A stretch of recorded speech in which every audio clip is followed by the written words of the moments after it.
ये कहानी पूरी तरीके से काल्पनिक है। इसका किसी व्यक्ति विशेष से कोई संबंध नहीं है।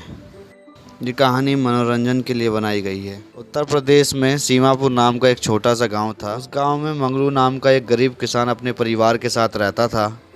मंगलू की 2 बेटियां थीं, विनीता और मंगलू की दोनों बेटियां बड़ी हुई तो उनको अपनी बेटी के विवाह की चिंता सताने लगी। मंगलू के पास कोई धन नहीं था और यही बात मंगलू को बहुत ज़्यादा परेशान कर रही थी कि वो अपनी बेटियों का विवाह आखिर कैसे करे।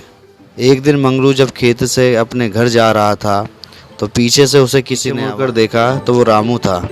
रामू गांव में ही रहता था और वो मंगलू का मित्र था। मंगलू भैया, क्या हुआ? बड़े परेशान से लग रहे हो। क्या बताऊं रामू, परेशानी की ही तो बात है। बताइए मंगलू भैया, क्या हुआ? इतने परेशान क्यों हो? शायद मैं आपकी कुछ सहायता कर दूं। मेरी दोनों बेटियां अब बड़ी हो चुकी हैं और मुझे उनका विवाह करना है, किंतु मेरे पास उनका विवाह करने के लिए धन नहीं है। ये तो बहुत बड़ी परेशानी है मंगलू भैया, लेकिन आपकी परेशानी का हल है मेरे पास। मंगलू ने जब ये सुना तो वह खुशी से झूम उठा और उसने पूछा, क्या हल है रामू? मंगलू भैया, आपको धन मिल सकता है। कैसे मिल सकता है रामू? मंगलू भैया, चीनी जमींदार के यहाँ से मिल सकता है।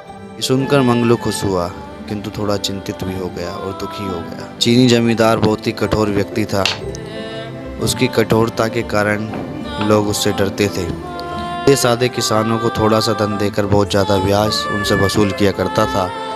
जो उसका ब्याज उसे नहीं चुका पाता या तो वो उसको गुलाम बना लेता या उसकी ज़मीन छीन लिया करता था। इसी कारण से मंगलू खुश तो था किंतु वो दुखी भी था। घर जाकर उसने अपनी धर्मपत्नी को ये सारी बातें बताई तो वो बहुत ज़्यादा चिंतित हो उठी और मंगलू से बोली, चीनी लाल बहुत बुरा इंसान है। उससे धन लिया तो हमारी जमीन का क्या होगा? पर इसके अलावा हमारे पास कोई और चारा भी तो नहीं। मंगलू ने किसी प्रकार से अपनी धर्मपत्नी को मनाया और जमींदार के पास धन लेने पहुंच गया। चीनी लाल जी, मुझे अपनी बेटी का विवाह करना है और इसके लिए थोड़ा सा धन अगर आपसे मिल जाता तो बड़ी मेहरबानी होती। धन तो मैं तुम्हें दे दूंगा, लेकिन तुम्हें पता है ना, जो व्यक्ति मेरा धन मुझे समय पर नहीं लौटाता मैं उसका क्या हाल करता हूँ। चीनी लाल जी, आपका धन आपको समय पर मिल जाएगा, इस बात का आप विश्वास रखिए। मैंने अपने जीवन काल में कभी किसी के साथ कुछ ना गलत करा है और ना कभी किसी को धोखा दिया है।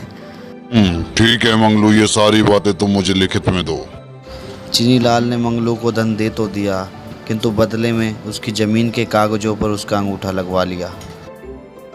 मंगलू धन लेकर घर तो चला गया किंतु उसकी चिंता अभी भी कम नहीं हुई क्योंकि वो जानता था चीनी लाल कैसा है। 10 दिन बाद चीनी लाल मंगलू के खेतों में गया और वहाँ से मंगलू को मंगलू, चल यहाँ से भाग, ये जमीन अब मेरी है।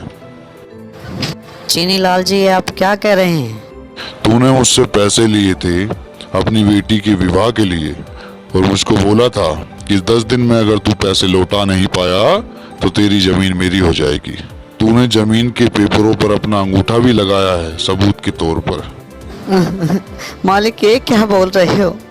मैंने तो आपसे 1 साल का समय मांगा था। ये पेपर पे अंगूठा क्या तेरे भूत ने आकर लगा दिया? चल भाग यहाँ से। मालिक, ऐसा ना करें, मेरा परिवार भूखा मर जाएगा। अभी तो मेरी बेटी की विदाई भी नहीं हुई। चीनी लाल ने उसकी कोई बात नहीं सुनी और मंगलू को उसके खेतों से भगा दिया।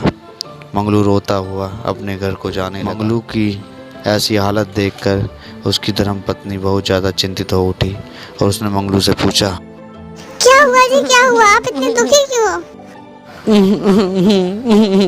जिस बात का डर था वही हुआ। चीनी लाल ने हमारी जमीन छीन ली। ये सुनकर मंगलू की धर्मपत्नी भी दुखी हो गई। ये बात मंगलू बर्दाश्त नहीं कर सका और उस दिन ऐसी गहरी नींद में सोया कि दोबारा कभी वो जाग नहीं सका। अगर आपको हमारी कहानी अच्छी लगी हो तो हमारे चैनल को सब्सक्राइब करें और बेल आइकन दबाना ना भूलें।